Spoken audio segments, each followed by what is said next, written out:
ரொம்ப நாளாக ஒரு வேண்டுதல் 10ஆம் கிளாஸில் பாஸ் ஆகிட்டா வந்து பழனியில் மொட்டை போடுறேன்னு சொல்லி என் பையன் வேண்டியிருக்கான். அந்தளவுக்கு படிப்பில் ஒரு கான்ஃபிடென்ஸான பையன். சரி நம்மளும் போய் பழனி ஆண்டவரை பார்த்துட்டு வந்துடும்னு சொல்லி மத்தியானம் போல் இப்படி ஒரு சனிக்கிழமையாக கிளம்பணும் பார்த்துக்கோங்க. 1:30 மணிக்கு கரெக்டாக திருநெல்வேலியிலேருந்து ஒரு ட்ரெயின் இருக்குன்னு சொல்லிட்டு அதில் போனோம். அது பேசஞ்சர் ட்ரெயின் தான். ஒரு வழியாக அதில் ரொம்ப நேரம் நம்மளை காக்க வச்சு வந்துட்டு அன்ரிசர்வேஷன் தான். ஆனால் இடம் கிடச்சிது, நல்லபடியாக உட்காந்தே போயாச்சு. ஈவினிங் ஒரு 7 மணிக்கெலாம் பழனி வந்துடும் அப்படிங்கிறதுனால அட்ஜஸ்ட் பண்ணி மேலே கீழே அப்படி உட்காந்தாச்சு. இவளுக்கு எங்கே போனாலும் மத்தியானம் வெயிலில் கூட தூக்கம் வந்துடுது. தலை வலிக்குன்னு சொல்லி தூங்க ஆரம்பிச்சிட்டா. நம்ம அப்படி இயற்கையை ரசிப்போம்னு ரசித்து ஒரு வழியாக பழனி வந்து பார்த்தாச்சு. பழனி மலையை பார்த்த உடனே அப்படியே கையெடுத்து கும்பிட தான் தோணுச்சு. நம்ம நைட் நேரத்தில் வந்துடுறதுனால மலையை பார்த்தோன்னே அப்படியே நல்லா ஜெகஜோதியாக லைட்டாக எரியுது பார்த்துக்கோங்க. சூப்பராக இருக்குது பழனி மலையை பார்க்கும்போது. சரி நம்மளுக்கு தங்குறதுக்கு ஒரு ரூம் வேணும்னு சொல்லி இந்த தேவஸ்தான ரூமுக்கு போகணும்னு சொல்லிட்டு தண்டாயுதபாணியாக அப்படி ஒரு ஹோட்டலுக்கு போய் கேட்க போனோம். அங்கே ரூம் வாடகைலாம் ரொம்ப கம்மி, 300 தான். ஆனால் அங்கே ரூம் கிடைக்கல.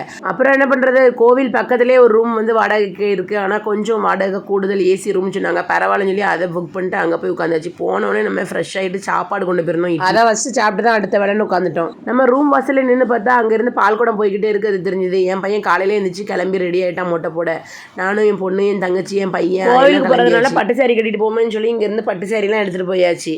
ஆனால் அங்கே போனப்பறம் தெரிஞ்சு வெயில் சுட்டறிய போது கசகசன்னு வரப்போகுது அப்படின்னு. சரி என்ன பண்ணுறது, நீங்கள் ட்ரெடிஷ்னலாக ட்ரெஸ் பண்ணுங்கன்னு இந்த பிள்ளைங்களையும் வேறு சொல்லிட்டேன். வெளியே வர காலையிலையும் பால்குடம் போய்கிட்டு இருக்காங்க. இன்னும் நைட்டு ஆரம்பிச்சது காலையில் வரைக்கும் அந்த ஊரில் போய்கிட்டே தான் இருக்காங்க பால்குடம் எந்த நேரமும். ஒரு வழியாக மொட்டை போடுற இடம் பக்கத்துலேயே இருந்துச்சு. அதனால் அங்கே போய் நின்று மொட்டை போட உட்காந்தாச்சு. மொட்டை போடுறதுக்கு வந்து ரொம்ப ஃப்ரீ தான், எதுவுமே கிடையாது. ஒரு பிளேடு ஒன்று ஏதோ கொடுக்குறாங்க, அதை வாங்கிட்டு வந்துடலாம். ஆனால் அந்த மொட்டை போட்டுக்கிட்டு இருக்காங்களா அவங்க கையில் ஏதாவது காசு கொடுங்கன்னு சொல்லி கேட்குறாங்க. நம்மளுக்கு தெரிஞ்சது ஒரு 100 ரூபாயை கொடுத்துட்டு வந்தாச்சு. அப்புறம் அங்கே பூ வந்து முழம் கணக்கில் தான் அந்த ஊரில் விற்கிறாங்க. நம்ம ஊர் மாதிரி 100, 200 விற்க மாட்டாங்க. அங்கே முல்லைப்பூ தான் ஃபேமஸாக இருந்துச்சுனால எனக்கு அது ரொம்ப பிடிச்சிருந்தது, அதை வாங்கி வச்சுட்டு இருந்தேன். அப்புறமா காலையில் டீ மட்டும் குடிச்சிக்கலாம், கோயில் போயிட்டு வந்து சாப்பிட்டுக்கலான்னு டீயை குடிச்சிட்டு திருஆவினன்குடியில் போய் சாமியை ஃபஸ்ட்டு கும்பிட்டுட்டு அப்புறம் மலை ஏறி அங்கே போனால் நல்லா விஐபி பாஸ் கிடச்சிது.